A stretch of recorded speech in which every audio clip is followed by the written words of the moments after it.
Canada.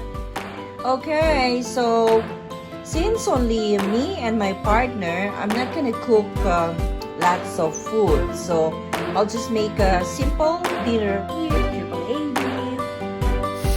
So before we do cooking, of course, Generally, usually twice, because you're there, make sure you get the tomato. okay, so this is the seasoning. And this is it. Make sure you mix it up good. And the idea is the combination of seasoning for flavor, as well as being able to actually tenderize the meat while it broils or roasts or bakes. Okay, so garlic powder, onion powder, meat tenderizer.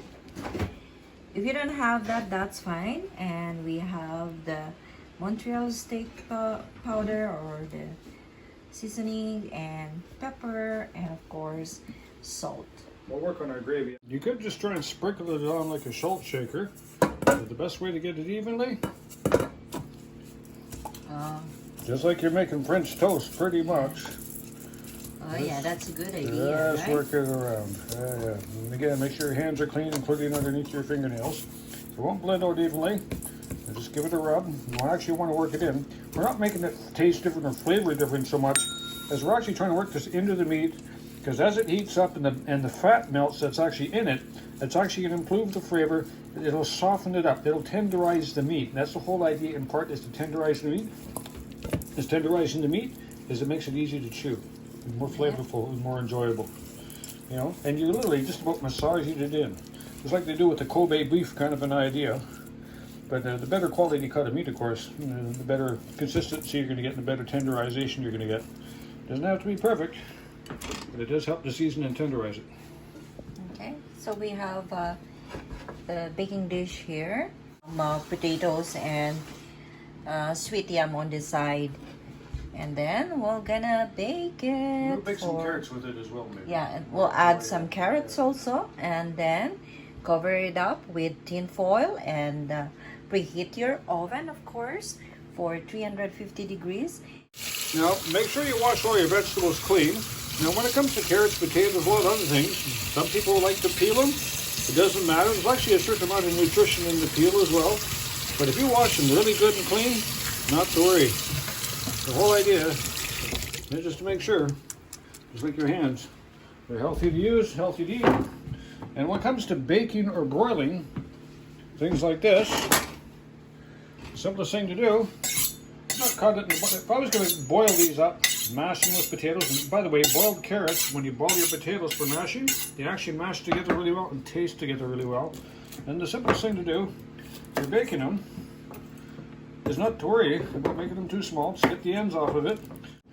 Generally, all I do when I'm baking carrots, if I'm baking potatoes in the oven, especially if I'm going to roast it, is just simply slice it in half, make it fit, and just like you did with the roast, you can season these if you want, but I would only season them with salt and nothing else. Yeah. So but you can just that can be done during the cooking, or while you got your sauce, when you make up a roast or a gravy later, or just any kind of a base. Simple, quick, and easy. Just slice them in half. Okay, again, just salt your carrot lightly, or to taste, depending on what you like. Try not to get any salt on any meat while you're cooking it, because salt will actually help increase breaking down the fat and almost melting the fat off more. And it's the fat, no matter whether it's a lean piece of meat or not, there's always a percentage of fat in your meat. Fat is actually where most of the flavor comes from. So just remember that. Don't salt your meat. And when it comes to roasting or baking anything that's a potato, just like I cut this carrots in half, it's in part not just to make it cook faster or more even, is anything that's a vegetable that has a peel on it of any kind will actually burst or break or bust open while you're cooking it, causing some uneven cooking, splattering, and mess. And if you want it to cook more evenly and more thoroughly inside and out, it's good. And if you've got a bigger potato, actually do cuts or holes with a fork or a knife on both sides. And when it comes to after your seasoning, try not to wash off your seasoning, but a part of creating that base that's eventually going to become our gravy or our seasoning is a little bit of soup stock. In this case, beef broth is our choice. And we'll melt in just a little bit of real butter, not margarine, and a little bit of soy sauce in with that. And as that boils up and steams up, not too much because you're not making a soup, you're not boiling, you're cooking a roast. And this combination, as the fat melts and breaks down into that beef broth. Okay, now my girl reminded me that we do need our onions still. So I actually do two things with onions. First off, I cut a portion of it, about 1/4 to 1/3 of the onion. It doesn't have to be really small because they will actually shrink as they bake and cook anyhow. And we're just going to sprinkle it around to add to our flavor and our spice as we go. Make sure it cooks evenly. But to have that really enjoyable treat of onion, it's nice just to leave in a couple of big pieces because baked onions are very tasty, very flavorful. Actually got a certain amount of nutrition in them of their own. But the bottom line is there are onion fans, of which I actually happen to be one. And the best way to get a good tasting onion is nice and big, thick roasted piece with that fresh beef gravy and roasted juices. It's going to be fantastic. So this is going to be 350 to 400 degrees. Now the oven's preheated to the right temperature. Again, making sure you get a good balance. Put it in. Some people like to put it on a lower pan, closer to the heat. Myself, I like it a little bit higher. Because after it's actually about 3/4 cooked, I'm going to take it from bake to broil, which means the upper burner is going to be turned onto the stove, and we're going to kick all the heat down from the top, which will finish it off and give it that nice brown color and really seal in the juices. Yeah, so that the onions are getting it done. You're going to have to pull this out, rotate that roast and baste it, man. It's quite tasty. It's smelling good. It's almost done. Yeah, I know. It's almost done. Wow. Yum. So you're gonna flip it over? Just flipping it over pretty much. Okay, wow. What about the potatoes? Oh, looks done. Not quite. It's very Not close. quite? Very close. You see the carrots.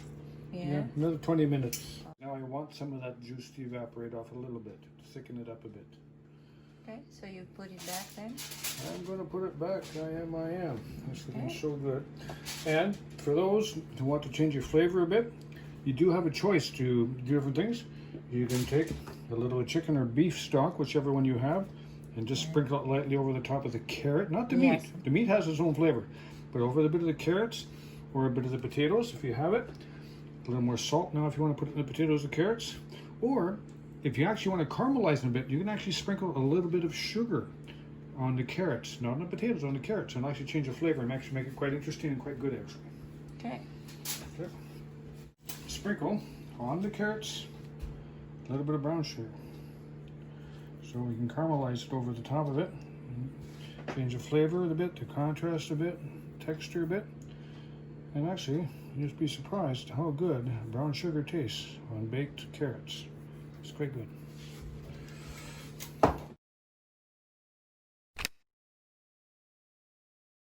Okay, Lord, we give thanksgiving on this day. Thank you for the food, the work you have provided with us, and the services you have us provided in our work to be able to put this bounty on our table. Bless those who are not blessed as well as us, that they may find their own sustenance and meal and their own reasons for thanksgiving on this day. And bless this food to the good of our bodies. Thank you for our friends, thank you for our neighbors, and thank you for our families. And thank you for my little one. Amen. Amen. Thank you for the food. Thank you for everything. Happy Thanksgiving, everyone.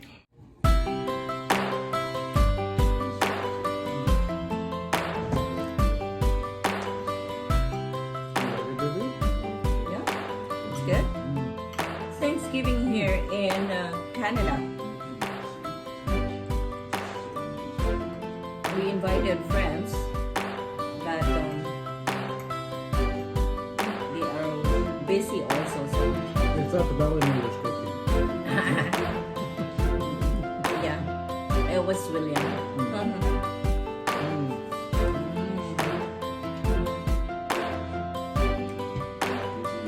little bit overdone on the outside because I broiled it on the top because I wanted to caramelize the sugar on the carrots. But inside it's tender, soft, it's good, perfect. Yeah, the potatoes are really good, and the carrots. Okay. That caramelized sugar sugar on top of the carrots with a little bit of rolling. Okay. Almost, it almost tastes a little bit like pumpkin. Which brown sugar and pumpkin when you bake it and boil it. Use real butter. Of course.